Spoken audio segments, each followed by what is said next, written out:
1 मार्च 2021 को छत्तीसगढ़ के मुख्यमंत्री भूपेश बघेल ने छत्तीसगढ़ विधानसभा में राज्य का 21वां और अपनी सरकार का कौन सा बजट पेश किया है?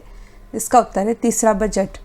अगला क्वेश्चन है, वित्तीय वर्ष 2021-22 के छत्तीसगढ़ के इस बजट का आकार कितने हजार करोड़ रुपए का था? इसका आंसर है 97,106 करोड़ रुपए। नेक्स्ट क्वेश्चन है, छत्तीसगढ़ के बजट का आकार 97,106 करोड़ रुपए है।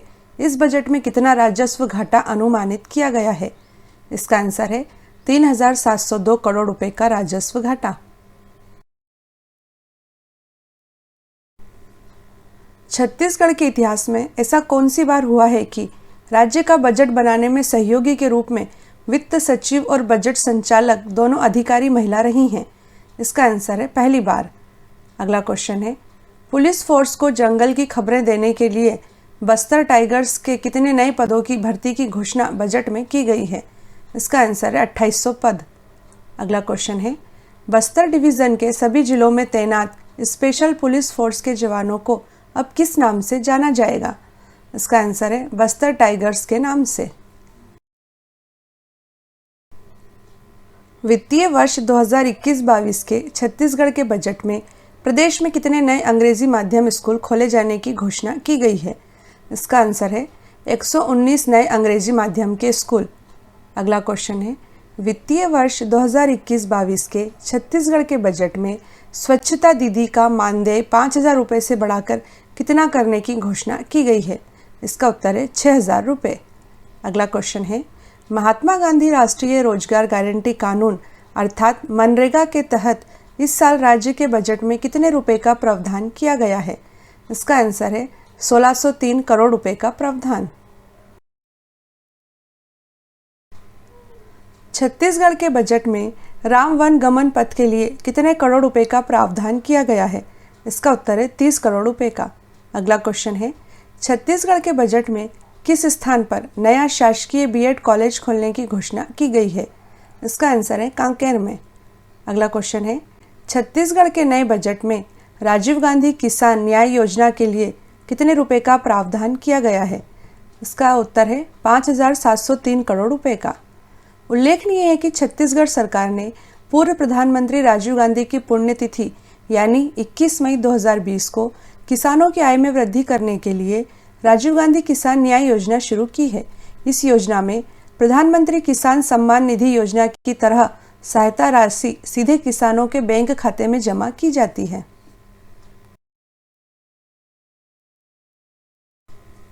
छत्तीसगढ़ के वित्तीय वर्ष 2021-22 के बजट में किन कृषि उत्पादों को न्यूनतम समर्थन मूल्य पर खरीदने की घोषणा की गई है? इसका आंसर है कोदो, कुटकी तथा रागी को।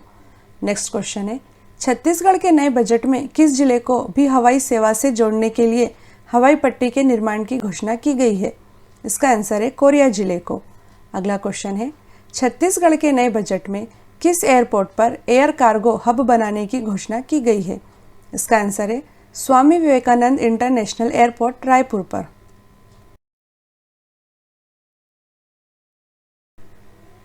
छत्तीसगढ़ के सभी लोगों तक नल का जल पहुंचाने के लिए जल जीवन मिशन योजना के तहत कितने रुपए का प्रावधान किया गया है? इसका उत्तर है 850 करोड़ रुपए का प्रावधान। अगला क्वेश्चन है, छत्तीसगढ़ के नए बजट में लाख और मछली पालन को कौन सा दर्जा दिया गया है? इसका आंसर है कृषि कार्य का दर्जा। नेक्स्ट क्वेश्चन है, छत्तीसगढ़ के नए बजट में भोपाल की तर्ज पर छत्तीसगढ़ में भी किस भवन के निर्माण की घोषणा की गई है? इसका उत्तर है भारत भवन का निर्माण। गौरतलब है कि भारत भवन भोपाल में स्थित कला केंद्र, सांस्कृतिक केंद्र एवं संग्रहालय है। इसमें कला दीर्घा, ललित कला संग्रह, ऑडिटोरियम, रिहर्सल रूम, भारतीय कविताओं का पुस्तकालय आदि कई चीजें शामिल हैं। भोपाल स्थित भारत भवन के वास्तुकार चार्ल्स कोरिया हैं।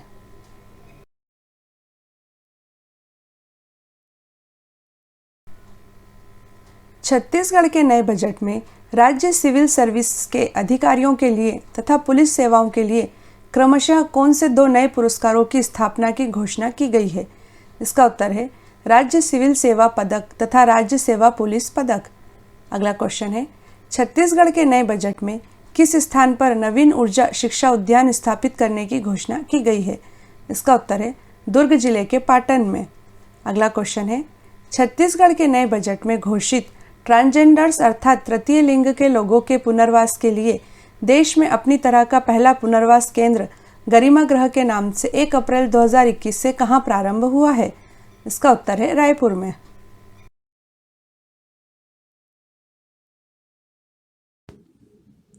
वर्ष 2020 में कुल अंतर्राष्ट्रीय व्यापार में चीन को पछाड़कर कौन सा देश भारत का सबसे बड़ा व्यापार साझेदार देश बन गया है? इसका उत्तर है अमेरिका। अगला क्वेश्चन है, 1 रुपये के करेंसी नोटों पर किसके हस्ताक्षर होते हैं?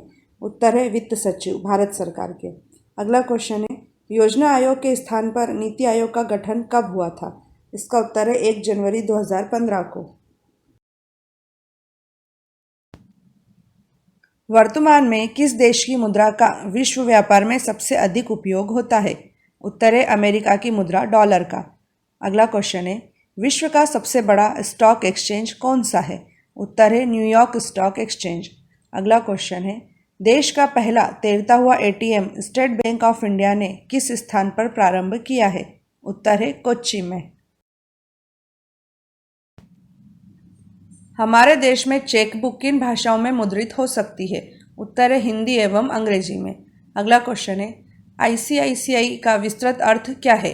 उत्तर है industrial credit and investment corporation of India. अगला क्वेश्चन है, यूटीआई की स्थापना कब की गई थी? उत्तर है 1 फरवरी 1964 को।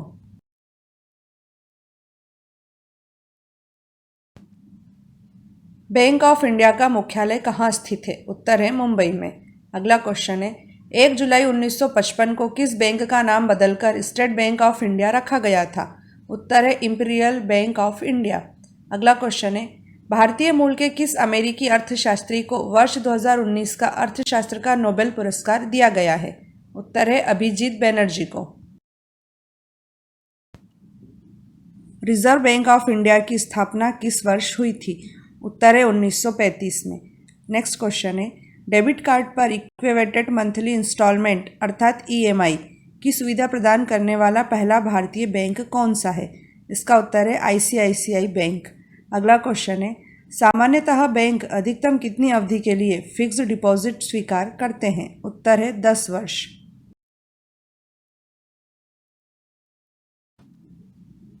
भारतीय रिजर्व बैंक के पहले भारतीय गवर्नर कौन थे? उत्तर है चिंतामण द्वारकानाथ देशमुख। अगला क्वेश्चन है, राष्ट्रीय उपभोक्ता विवाद निवारण आयोग का मुख्यालय कहाँ स्थित है? उत्तर है दिल्ली में। नेक्स्ट क्वेश्चन है, ऐसी अर्थव्यवस्था जिसमें विदेशी व्यापार नहीं होता है किस प्रकार की अर्थव्यवस्था कहलाती है? उत्तर है बंद अर्थव्यवस्था।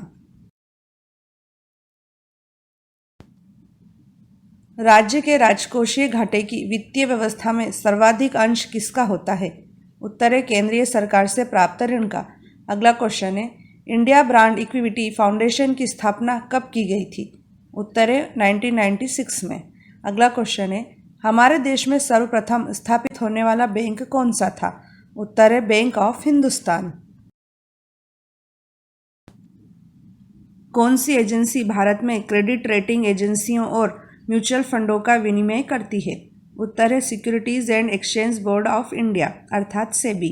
अगला क्वेश्चन है, पेंशनधारियों के लिए आरंभ किए गए आधार पर आधारित डिजिटल लाइफ सर्टिफिकेट को क्या नाम दिया गया है?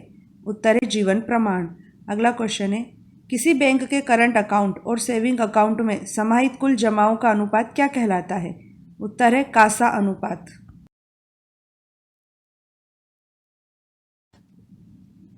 सार्वजनिक क्षेत्र के किस बैंक में न्यू बैंक ऑफ इंडिया का विलय हुआ है? उत्तर है पंजाब नेशनल बैंक। अगला क्वेश्चन है, सेंट्रल बैंक ऑफ इंडिया का मुख्यालय कहाँ स्थित है?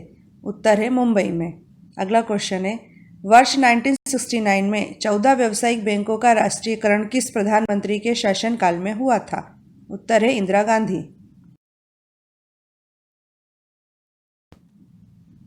आर्थिक क्षेत्र में प्रयुक्त आईपीओ का विस्तृत अर्थ क्या है? उत्तर है इनिशियल पब्लिक ऑफरिंग। अगला क्वेश्चन है, हेरोल्ड डोमर मॉडल पर भारत की कौन सी पंचवर्षीय योजना आधारित थी? उत्तर है पहली। अगला क्वेश्चन है, भारत की वित्तीय राजधानी कौन सा शहर कहलाता है? उत्तर है मुंबई।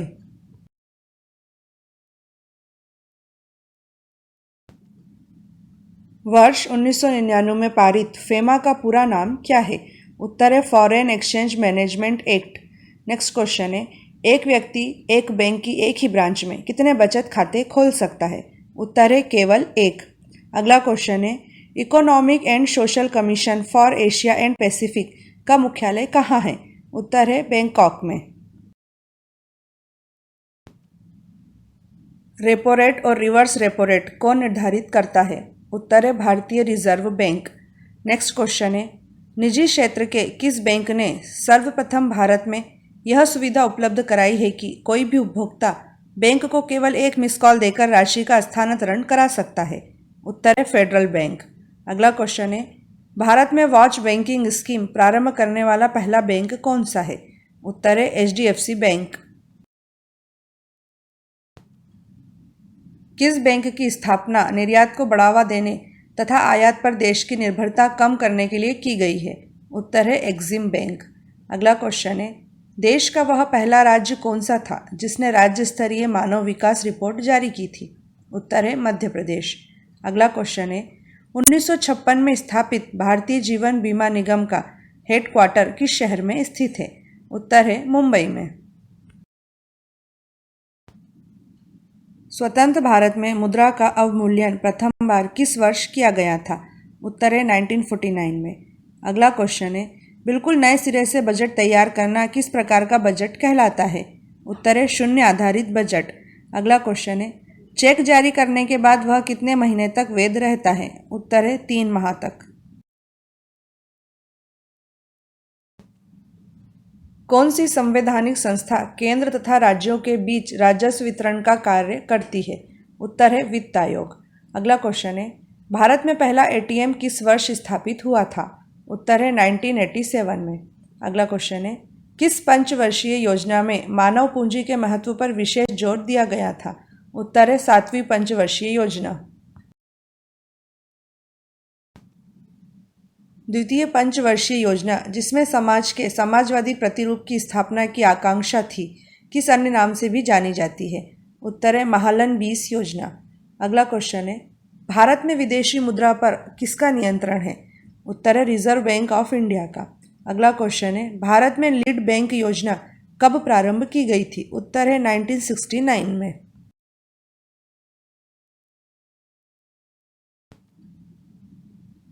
ऐसी मुद्रा जिसमें शीघ्र पलायन कर जाने की प्रवृत्ति हो वह किस प्रकार की मुद्रा कहलाती है? उत्तर है हॉट करेंसी। अगला क्वेश्चन है, इंडियन फाइनेंशियल सिस्टम कोड में कितने कैरेक्टर्स होते हैं? उत्तर है 11 कैरेक्टर्स। नेक्स्ट क्वेश्चन है, सर्वप्रथम स्वतंत्र भारत में आयकर अधिनियम किस वर्ष पारित किया गया था?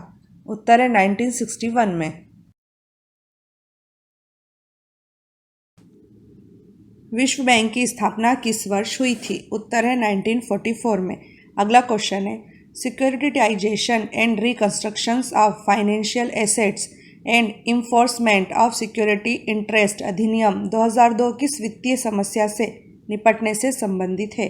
उत्तर है गैर निष्पादित आस्तियाँ। अगला क्वेश्चन है, ग्लोबल फाइनेंशियल स्टेबिलिटी रिपोर्ट कौन सा संगठन जारी करता है? उत्तर है अंतर्राष्ट्रीय मुद्रा कोष। किस देश में विश्व के पहले फेशियल रिकॉग्निशन ATM का अनावरण किया गया है?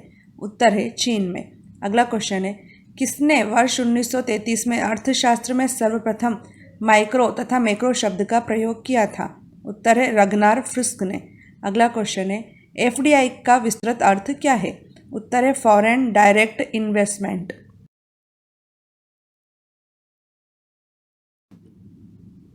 किस भारतीय व्यावसायिक निजी क्षेत्र के बैंक ने देश में सर्वप्रथम चलती फिरती ATM सेवा प्रारंभ की थी? उत्तर है ICICI बैंक ने। अगला क्वेश्चन है, वर्ल्ड डेवलपमेंट रिपोर्ट किसका वार्षिक प्रकाशन है? उत्तर है वर्ल्ड बैंक का। अगला क्वेश्चन है, भारत अंतर्राष्ट्रीय मुद्रा कोष का सदस्य किस वर्ष बना था? उत्तर है वर्ष 1945 में।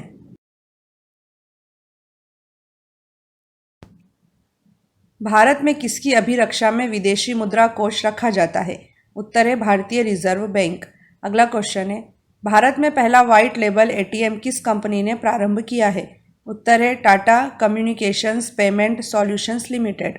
अगला क्वेश्चन है, भारत के प्रथम मोबाइल औद्योगिक इलेक्ट्रॉनिक क्लस्टर की आधारशिला कहाँ रखी गई है? उत्तर है तिरुपति में। मनी लॉन्ड्रिंग से क्या अभिप्राय है? उत्तर है काले धन को वैध बनाना। अगला क्वेश्चन है, नासिक स्थित करेंसी नोट प्रेस की स्थापना किस वर्ष हुई थी? उत्तर है 1928 में।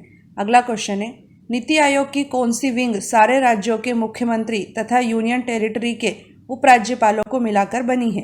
उत्तर है टीम इंडिया विंग। यदि घाटे के बजट को करेंसी नोट छापकर पूरा किया जाए तो इसका क्या परिणाम होगा? उत्तर है मुद्रास्फीति। अगला क्वेश्चन है, भारत में मुद्रा संबंधी नोटों की निर्गमन प्रणाली किस प्रकार की है?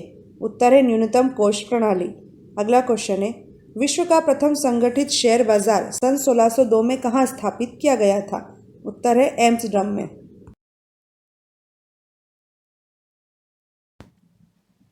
भारत में सहकारी बैंकों का गठन कितने स्तरों वाला है? उत्तर है 3 स्तरों वाला। अगला क्वेश्चन है, वॉल स्ट्रीट का संबंध किस स्टॉक एक्सचेंज से है? उत्तर है न्यूयॉर्क स्टॉक एक्सचेंज। अगला क्वेश्चन है, भारतीय बीमा नियामक और विकास प्राधिकरण की स्थापना किस समिति की सिफारिश पर की गई थी? उत्तर है RN मल्होत्रा समिति। बैंक दर एवं खुले बाजार की कार्यवाही किससे संबंधित है? उत्तर है मौद्रिक नीति से। अगला क्वेश्चन है, न्यू डेवलपमेंट बैंक अर्थात ब्रिक्स बैंक का मुख्यालय कहाँ स्थित है? उत्तर है शंघाई में। अगला क्वेश्चन है, एशियाई विकास बैंक का मुख्यालय कहाँ स्थित है? उत्तर है मनीला में।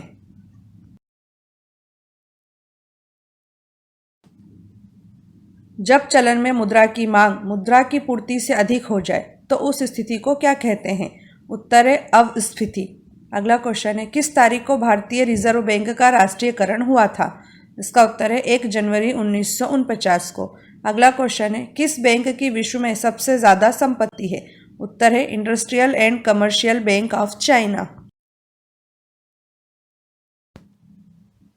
विश्व बैंक के अध्यक्ष का नामांकन परंपरागत रूप से किस देश के द्वारा किया जाता है? उत्तर है अमेरिका के द्वारा। अगला क्वेश्चन है, भारत की आर्थिक वृद्धि दर को बढ़ाने में किस क्षेत्र का योगदान वर्तमान समय में अधिकतम है? उत्तर है सर्विस सेक्टर का। अगला क्वेश्चन है, वर्ष 1991 की भारत की नई आर्थिक नीति में अपनाई गई मुख्य रणनीति क्या थी? उत्तर है उदारीकरण, निजीकरण तथा वैश्वीकरण।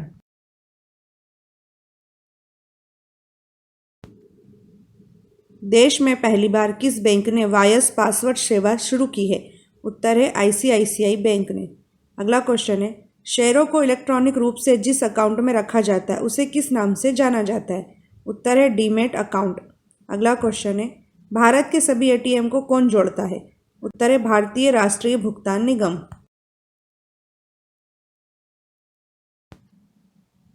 बैंकों को अपनी कुल संपत्ति का एक न्यूनतम अनुपात नकद रूप में रखना होता है, इसे क्या कहते हैं? उत्तर है स्टैट्यूटरी लिक्विडिटी रेशियो। अगला क्वेश्चन है, हमारे देश में कौन फाइनेंशियल स्टेबिलिटी रिपोर्ट जारी करता है? उत्तर है रिजर्व बैंक ऑफ इंडिया। अगला क्वेश्चन है, federation of Indian chambers of commerce and industries की स्थापना किस वर्ष हुई थी? उत्तर है 1927 में। इंटरनेशनल मॉनिटरी फंड की स्थापना किस वर्ष हुई थी? उत्तर है 1945 में। अगला क्वेश्चन है, बिम्स्टेक नामक आर्थिक संगठन की स्थापना किस वर्ष हुई थी? उत्तर है 1997 में। अगला क्वेश्चन है, विश्व व्यापार के प्रमुख प्रहरी की भूमिका निभाने वाले विश्व व्यापार संगठन की स्थापना कब हुई थी? उत्तर है 1995 में।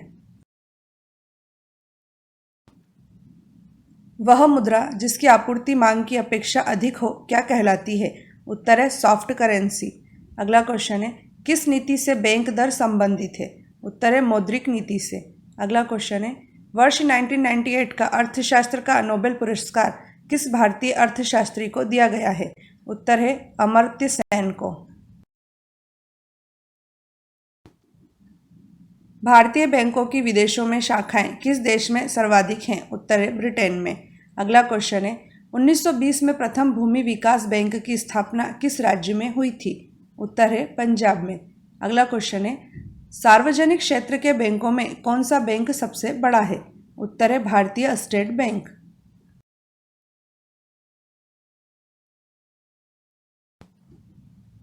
रिजर्व बैंक एक्ट 1934 के अनुसार रिजर्व बैंक ऑफ इंडिया किस कीमत से अधिक के बैंक नोट जारी नहीं कर सकता? उत्तर है 10,000 रुपये से अधिक कीमत के बैंक नोट। अगला क्वेश्चन है, भारतीय रिजर्व बैंक का मुख्यालय कहाँ है? उत्तर है मुंबई में। अगला क्वेश्चन है, अंतर्राष्ट्रीय मुद्रा कोष के संदर्भ में SDR का तात्पर्य क्या है? उत्तर है स्पेशल ड्राइंग राइट्स।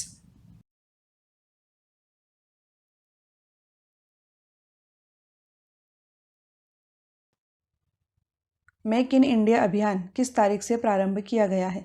इसका उत्तर है 25 सितंबर 2014 से। भारत के प्रधानमंत्री नरेंद्र मोदी ने देश में मैन्युफैक्चरिंग सेक्टर को बढ़ावा देने के उद्देश्य से 25 सितंबर 2014 को मेक इन इंडिया अभियान का शुभारंभ किया। इस अभियान का प्रमुख उद्देश्य देश की अर्थव्यवस्था को प्रभावित करने वाले विनिर्माण के 25 क्षेत्रों में बदलाव लाना है, ताकि रोजगार में वृद्धि हो तथा बेरोजगारी को दूर किया जा सके। गौरतलब है कि मेक इन इंडिया अभियान ने देश विदेश के निवेशकों के लिए भारत में व्यापार के द्वार खोल दिए हैं।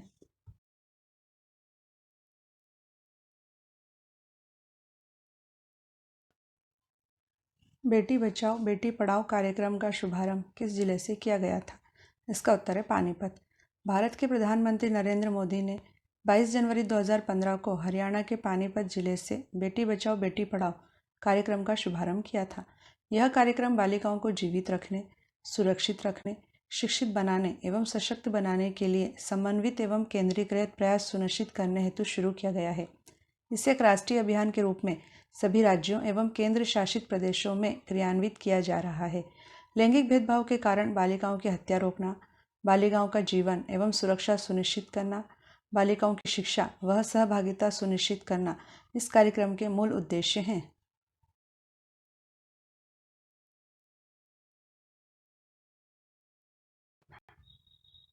स्मार्ट सिटी योजना में कितने शहरों को स्मार्ट सिटी के रूप में विकसित करने का लक्ष्य रखा गया है? इसका उत्तर है 100 शहरों को। 25 जून 2015 को प्रारंभ की गई स्मार्ट सिटी योजना नरेंद्र मोदी सरकार की एक महत्वाकांक्षी योजना है। इसके तहत देश भर के 100 चुनिंदा शहरों को स्मार्ट सिटी के रूप में विकसित किया जाएगा। स्मार्ट सिटी का इंफ्रास्ट्रक्चर इस तरह से विकसित किया जाएगा कि वहाँ रहने वाले व्यक्ति को ज़रा भी असुविधा न हो। स्मार्ट सिटी योजना हेतु 20 शहरों की पहली सूची जनवरी 2016 में, 13 शहरों की दूसरी सूची मई 2016 में, 27 शहरों की तीसरी सूची सितंबर 2016 में और 30 शहरों की चौथी सूची जून 2017 में जारी की गई थी। 9 शहरों की पांचवी सूची जनवरी 2018 में जारी की गई तथा जून 2018 में शिलांग को 100वें स्मार्ट शहर के रूप में चुना गया है।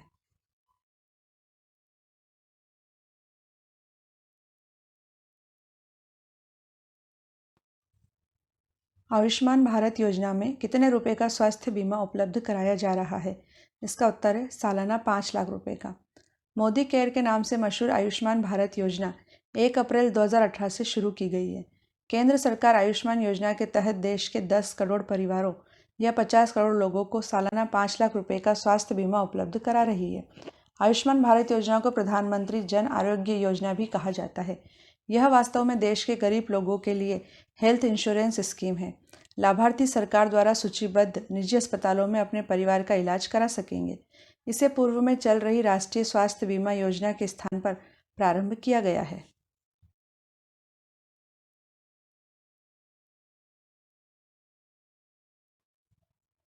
स्वच्छ भारत अभियान किस तारीख से प्रारंभ हुआ है?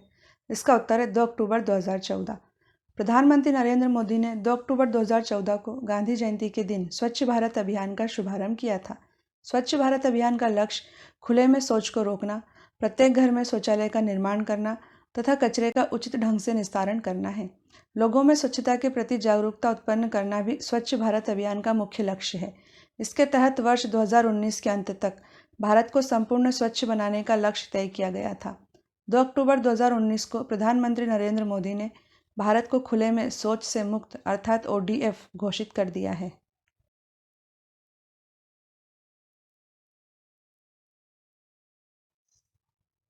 जन धन योजना किस तारीख से प्रारंभ हुई है? इसका उत्तर है 28 अगस्त 2014। प्रधानमंत्री जन धन योजना का उद्देश्य देश के सभी परिवारों की बैंक खातों तक पहुंच बनाना है। प्रधानमंत्री जन धन योजना 28 अगस्त 2014 को मोदी सरकार द्वारा प्रारंभ की गई थी। इसके अंतर्गत जीरो बैलेंस पर बैंक खाता खोला जा सकता है। निर्धन लोगों को आर्थिक रूप से सशक्त बनाने हेतु चलाई गई इस योजना में खाता धारकों को 30,000 रुपये का न्यूनतम जीवन बीमा और 1 लाख रुपये का दुर्घटना बीमा दिया जाता है। खाताधारी को एटीएम कार्ड की तरह रुपए डेबिट कार्ड की सुविधा दी जाती है। खाताधारी बैंक से 6 महीने के अंतराल पर 5,000 रुपये की राशि ऋण के तौर पर भी प्राप्त कर सकता है।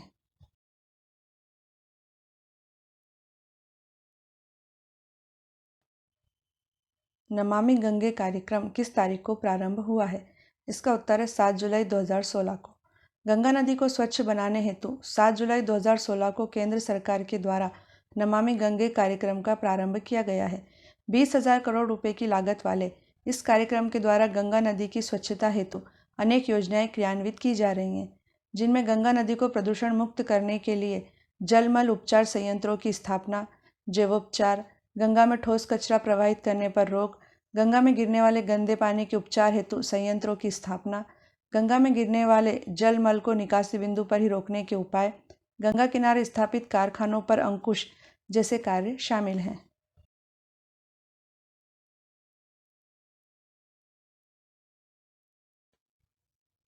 डिजिटल इंडिया मिशन कब शुरू किया गया था?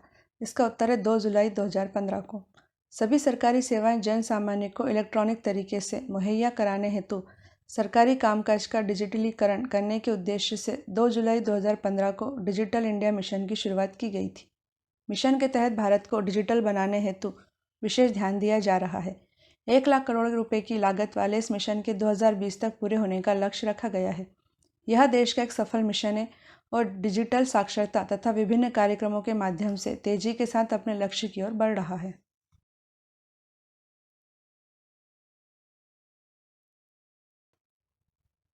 स्टार्टअप इंडिया अभियान किससे संबंधित है? इसका उत्तर है नए उद्यमों से। 16 जनवरी 2016 को उत्तर प्रदेश के नोएडा से नए उद्यमों को बढ़ावा देने के उद्देश्य से स्टार्टअप इंडिया अभियान का प्रारंभ किया गया। योजना का मुख्य उद्देश्य छोटे शहरों व गांवों के युवाओं को लाभ पहुंचाना है। इसके तहत युवाओं को नवीनतम एवं रचनात्मक कार्यों के लिए आर्थिक मदद व टैक्स में छूट दी जाती है।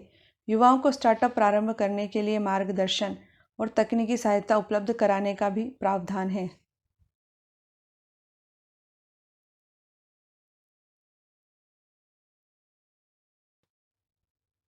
स्टैंड अप इंडिया अभियान किससे संबंधित है?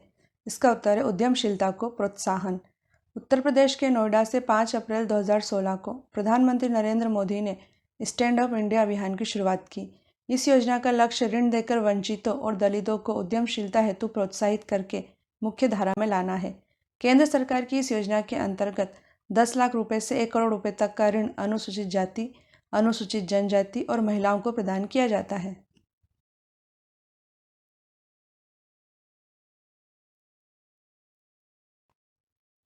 प्रधानमंत्री उज्ज्वला योजना का संबंध किससे है? इसका उत्तर है एलपीजी कनेक्शन से। नरेंद्र मोदी के द्वारा प्रधानमंत्री उज्ज्वला योजना 1 मई 2016 को उत्तर प्रदेश के बलिया जिले से आरंभ की गई। इस योजना का लक्ष्य गरीबी रेखा से नीचे जीवन यापन करने वाले 5 करोड़ लोगों को रसोई गैस कनेक्शन प्रदान करना था। योजना के अंतर्गत गरीबी रेखा से नीचे जीवन यापन करने वाले परिवार को प्रत्येक एलपीजी कनेक्शन के लिए 1,600 रुपये प्रदान किए जाते हैं। यह देश की पहली ऐसी योजना है जिसके माध्यम से देश में निर्धनतम परिवार की करोड़ों महिलाओं को लाभ पहुंचाया जा रहा है। बीपीएल परिवारों को 5 करोड़ गैस कनेक्शन प्रदान किए जाने के लक्ष्य वाली इस योजना में 2019 के अंत तक रिकॉर्ड 8 करोड़ से अधिक गैस कनेक्शन प्रदान किए जा चुके हैं।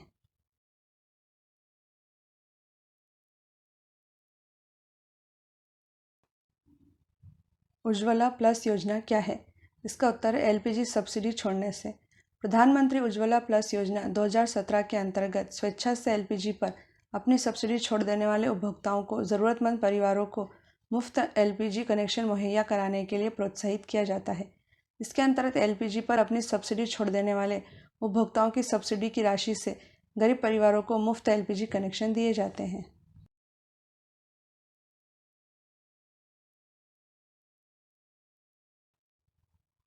उजाला योजना में कार्बन उत्सर्जन में कितने प्रतिशत कमी लाने का लक्ष्य रखा गया है? इसका उत्तर है 30 से 31%। उजाला अर्थात उन्नत Jyotibai affordable LED for all योजना ऊर्जा बचत तथा कार्बन उत्सर्जन में 30 से 31% कमी करने हेतु नरेंद्र मोदी ने 1 मई 2015 को प्रारंभ की। इस योजना के अंतर्गत बिजली की बचत हेतु कम मूल्य पर एलईडी बल्ब दिए जाते हैं। उजाला योजना ने ऊर्जा की बचत करने वाली लाइटिंग के बारे में जागरूकता उत्पन्न करने में महत्वपूर्ण भूमिका अदा की है। महत्वपूर्ण बात यह है कि इस योजना से देश में प्रति वर्ष 12 करोड़ टन कार्बन मोनोऑक्साइड उत्सर्जन में कमी आई है। यह योजना बचत लैंप योजना के स्थान पर शुरू की गई है।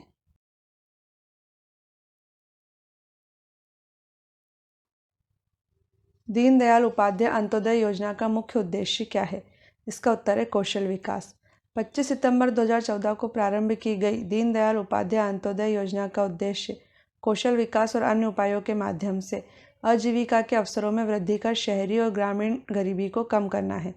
योजना के मुख्य बिंदु हैं: प्रत्येक शहरी निर्धन व्यक्ति पर 15,000 से 18,000 रुपये खर्च कर उसे कौशल सिखाना, व्यक्तिगत परियोजना के लिए 2 लाख रुपए की तथा समूह उद्यमों के लिए 10 लाख रुपए की ब्याज सब्सिडी के साथ उद्यमों की स्थापना के माध्यम से स्वरोजगार को बढ़ावा देना, सभी के लिए आवास, सभी के द्वार पर ही सुरक्षित पेयजल, क्षेत्र के अनुरूप सिंचाई की सुविधाएं, सभी मौसमों में चालू रहने वाली सड़कों के माध्यम से नज़दीकी शहरों से संपर्क, बिजली की उपलब्धता, शहरी विकास की निरंतरता के लिए ठोस संस्थागत प्रणाली, आदिवासी सांस्कृतिक धरोहर का संवर्धन एवं संरक्षण तथा आदिवासी क्षेत्रों में खेलों को बढ़ावा देना है।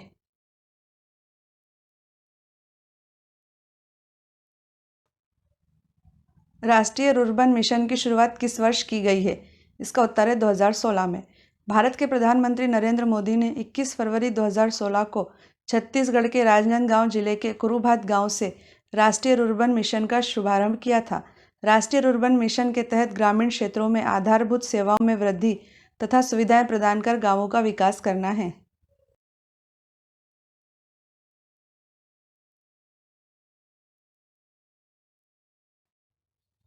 अमृत कार्यक्रम कब शुरू किया गया था? इसका उत्तर है 25 जून 2015 को। अमृत अर्थात Atal mission for rejuvenation and urban transformation कार्यक्रम का आरंभ 1 लाख से ज़्यादा आबादी वाले 500 से अधिक शहरों में बेसिक इंफ्रास्ट्रक्चर एवं अन्य सुविधाओं का विकास करने के उद्देश्य से 25 जून 2015 को किया गया था। इसमें शामिल शहरों में बिजली, पानी, सीवर नालियों व सेप्टिक टैंकों की जैविक और यांत्रिक सफाई, कचरा प्रबंधन, वर्षा जल संचयन, बाढ़ जल निकासी प्रणाली का निर्माण एवं उसका रखरखाव, बस रैपिड ट्रांसपोर्ट सिस्टम की स्थापना, अच्छी सड़कें, बच्चों के लिए पार्क जैसी सुविधाएं मुहैया कराई जाती हैं। यह 50,000 करोड़ रुपए की योजना है।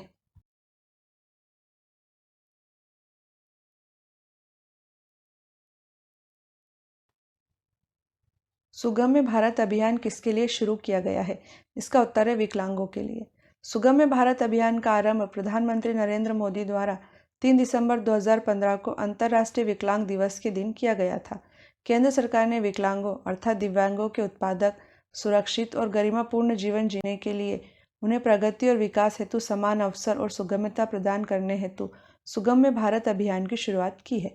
सुगम्य भारत अभियान विकलांगों के लिए सभी प्रकार की सुगम्यता प्रदान करने हेतु और 3 स्तंभों निर्माण परिवेश, सार्वजनिक परिवार तथा सूचना एवं संचार प्रौद्योगिकियों पर जोर देते हुए एक सक्षम और बाधा मुक्त वातावरण बनाने हेतु एक राष्ट्रव्यापी अभियान है।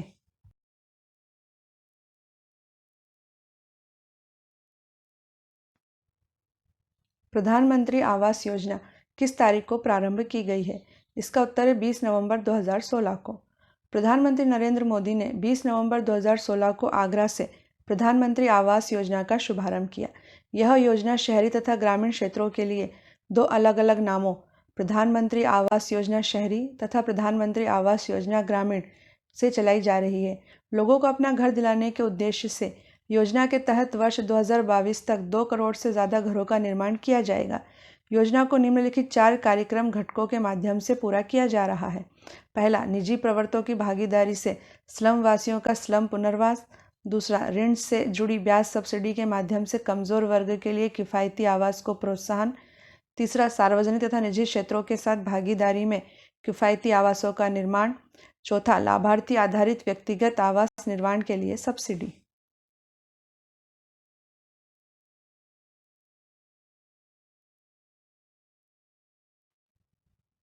प्रधानमंत्री मुद्रा योजना का संबंध किससे है? इसका उत्तर है बैंक ऋण।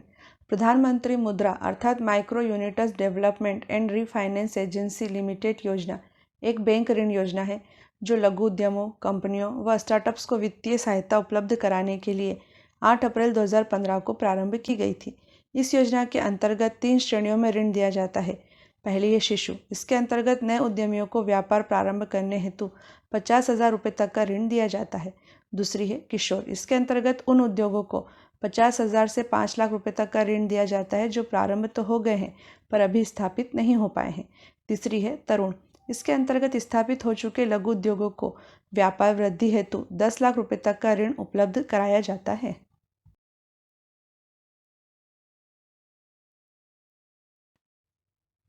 सुकन्या समृद्धि योजना के तहत किस आयु तक की बालिका का खाता खुलवाया जा सकता है? इसका उत्तर है 10 वर्ष तक।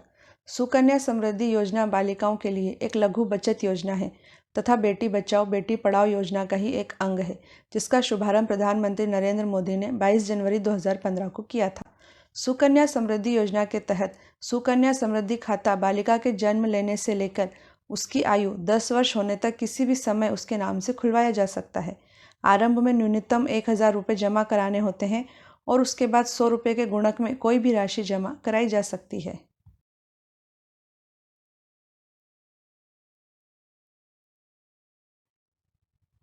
नई मंजिल योजना का संबंध किससे है? इसका उत्तर है औपचारिक शिक्षा कौशल प्रशिक्षण। नई मंजिल योजना बीच में ही पढ़ाई छोड़ चुके अथवा मदरसों जैसे सामुदायिक शिक्षा संस्थानों में पढ़े 17 से 35 वर्ष के अल्पसंख्यक युवाओं को कक्षा 8वीं या 10वीं तक औपचारिक शिक्षा तथा प्रमाण पत्र के साथ कौशल प्रशिक्षण देने के उद्देश्य से प्रारंभ की गई है, ताकि वे बेहतर रोजगार प्राप्त करने के योग्य हो जाएं और बेहतर जीवन जी सकें। इस योजना में कम से कम 30% सीटें अल्पसंख्यक लड़कियों के लिए रखी गई हैं। इसमें 9 से 12 महीने का गैर आवासीय कार्यक्रम भी है, जिसमें उनकी शिक्षा के लिए तथा लाभकारी रोजगार प्राप्त करने के लिए किसी कौशल का प्रशिक्षण दिया जाता है।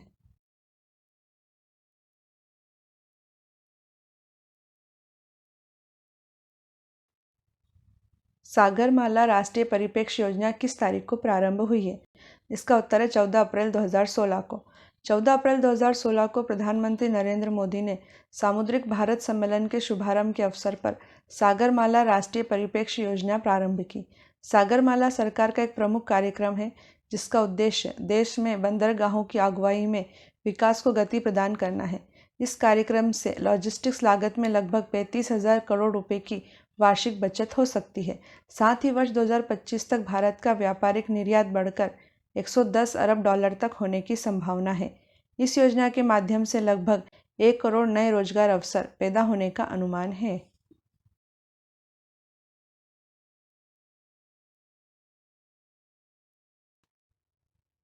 प्रधानमंत्री ग्राम सड़क योजना किस तारीख को प्रारंभ हुई थी? इसका उत्तर है 25 दिसंबर 2000 को। भारत सरकार ने 25 दिसंबर 2000 को प्रधानमंत्री ग्राम सड़क योजना अर्थात PMGSY की शुरुआत की थी। इस योजना का प्रमुख उद्देश्य ग्रामीण इलाकों में 500 या इससे अधिक आबादी वाले, पहाड़ी और रेगिस्तानी क्षेत्रों में 250 लोगों की आबादी वाले गांव सड़क संपर्क से वंचित गांवों को 12 सड़कों से जोड़ना है। प्रधानमंत्री ग्राम सड़क योजना के तहत सम्मिलित 1,58,891 गांवों में से 84,414 गांवों को जोड़ने के लिए लक्षित 3,67,693 किलोमीटर में से 2,09,570 किलोमीटर नई सड़कों का निर्माण किया जा चुका है। इस योजना के तहत प्रतिदिन औसतन लगभग 133 किलोमीटर सड़कों का निर्माण हो रहा है।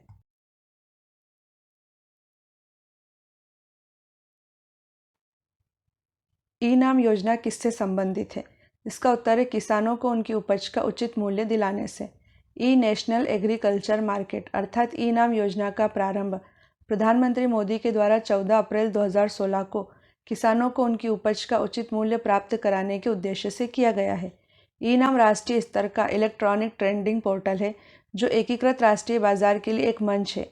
इसका उद्देश्य व्यापारियों को राज्य के सभी बाजारों के लिए लाइसेंस उपलब्ध करवाना, कृषि उपज के गुणवत्ता मानकों में एकरूपता लाना तथा प्रत्येक बाजार में गुणवत्ता परीक्षण का प्रावधान उपलब्ध कराना है।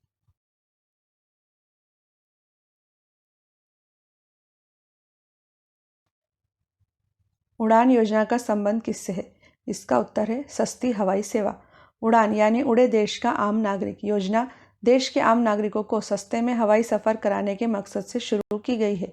इस योजना के तहत छोटे शहरों को हवाई सेवाओं से जोड़ा जाएगा।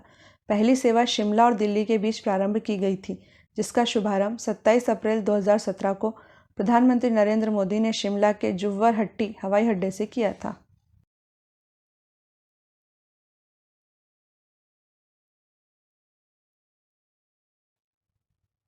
साथ कार्यक्रम किसने प्रारंभ किया है? इसका उत्तर है नीति आयोग ने। साथ अर्थात sustainable action for transforming human capital कार्यक्रम का आरंभ 10 जून 2017 को नीति आयोग द्वारा किया गया है।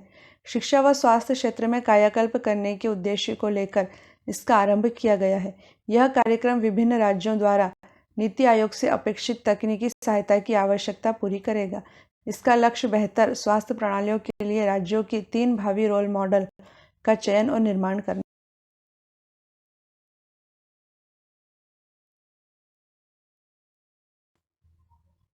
सेतु भारतम परियोजना का संबंध किससे है? इसका उत्तर है राजमार्गों को रेलवे क्रॉसिंग से मुक्त बनाना। सेतु भारतम परियोजना राष्ट्रीय राजमार्गों को रेलवे क्रॉसिंग से मुक्त बनाने के उद्देश्य से 4 मार्च 2016 से प्रारंभ की गई है। इसका लक्ष्य सभी राष्ट्रीय राजमार्गों को रेलवे क्रॉसिंग से मुक्त बनाना है, ताकि उन पर आवाजाही सुगम हो सके। इस परियोजना के तहत 20,800 करोड़ रुपए की लागत से 208 रेलवे ओवरब्रिज तथा रेलवे अंडरब्रिज का निर्माण किया जाएगा। साथ ही लगभग 1500 पुराने और खस्ताहाल पुलों को लगभग 30,000 करोड़ रुपए की लागत से चरणबद्ध तरीके से मजबूत बनाकर सुधारा जाएगा।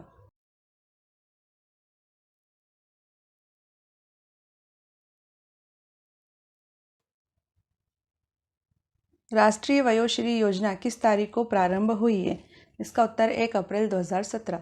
गरीबी रेखा से संबद्ध वरिष्ठ नागरिकों को शारीरिक सहायता एवं जीवन यापन के लिए आवश्यक उपकरण प्रदान करने वाली राष्ट्रीय वयोश्री योजना का शुभारंभ आंध्र प्रदेश के नेल्लोर जिले से 1 अप्रैल 2017 को किया गया है। इस योजना के अंतर्गत वरिष्ठ नागरिकों के जीवन यापन के लिए आवश्यक उपकरणों को शिविरों के माध्यम से वितरित किया जाएगा। 484 करोड़ रुपए की इस योजना से देश के 260 जिलों के गरीबी रेखा वाले 5,56,000 वरिष्ठ नागरिकों को लाभ मिलेगा।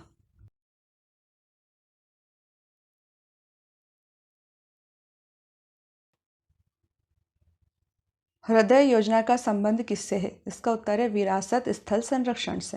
हृदय अर्थात heritage city development and augmentation योजना 21 जनवरी 2015 को प्रारंभ की गई थी। हृदय योजना विरासत शहरों में स्थित ऐतिहासिक इमारतों के संरक्षण, संवर्धन और इन शहरों में आर्थिक गतिविधियों के विकास से संबंधित है। केंद्र सरकार द्वारा वित्त पोषित यह योजना विरासत शहरों के समेकित, समावेशी और सतत विकास हेतु तैयार की गई है।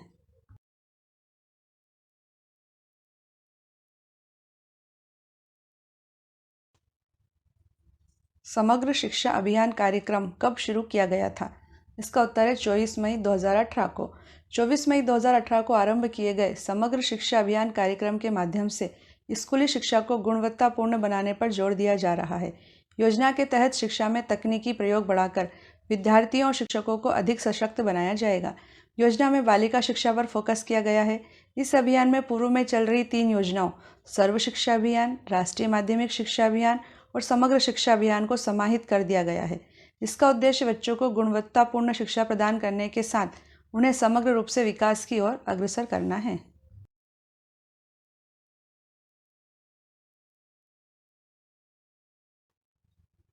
स्वच्छ स्वस्थ सर्वत्र अभियान किस दिनांक से प्रारंभ हुआ है? इसका उत्तर है 29 दिसंबर 2016। स्वच्छ स्वस्थ सर्वत्र अभियान का प्रारंभ केंद्र सरकार के स्वास्थ्य एवं परिवार कल्याण मंत्रालय तथा पेयजल एवं स्वच्छता मंत्रालय द्वारा 29 दिसंबर 2016 को किया गया था। इस अभियान के माध्यम से स्वच्छ भारत से एक कदम आगे स्वस्थ भारत के निर्माण पर जोर दिया जा रहा है। इस अभियान का उद्देश्य बेहतर स्वच्छता, ज़्यादा जागरूकता और स्वस्थ जीवन शैली अपनाकर उत्तम स्वास्थ्य के लक्ष्य को प्राप्त करना है।